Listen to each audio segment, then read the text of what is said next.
Quiet, please. In my case, my symptoms came on very suddenly, very strongly. Actress Melody Thomas Scott didn't know the cause of her sudden symptoms, but she had an idea. I was in a car, perfectly fine 1 minute, and the next minute I was doubled over in pain, thought I had the worst bladder infection of my life, and it just happened, boom, very, very suddenly. But it wasn't a bladder infection that had the star of the popular daytime soap opera, The Young and the Restless, doubled over in pain. It was a mysterious condition called interstitial cystitis. A condition of the bladder, interstitial cystitis, or IC, can affect anyone at any age without warning. And due to its association with the bladder, many confuse the disease with a bladder infection and oftentimes go untreated. A lot of people think that IC is the result of an infection, or at least the symptoms are a result of an infection. And when we test their urine, these patients have sterile urine. Symptoms can range from very mild to very severe. They include frequency of urination.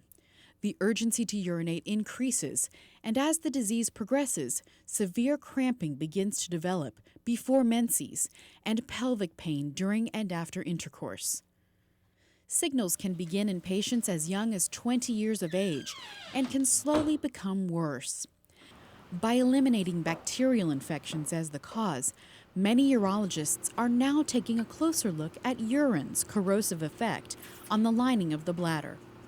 When this layer breaks down, those impurities tend to attack and irritate the underlying structures.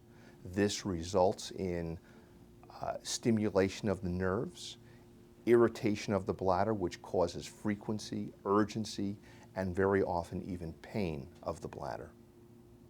IC researchers have made enormous strides over the past decade in developing different treatments.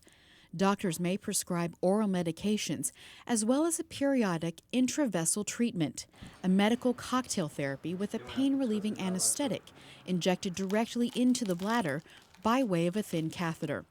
For more severe cases, doctors may recommend a surgical procedure. Melody Thomas Scott received treatment and is now dedicated to educating others about interstitial cystitis. Knock on wood, I have been symptom-free for a few years now. I don't want anybody else to have to suffer the way I did. It was absolute agony. So the more people that we can get out there to talk about it and spread the word, the better.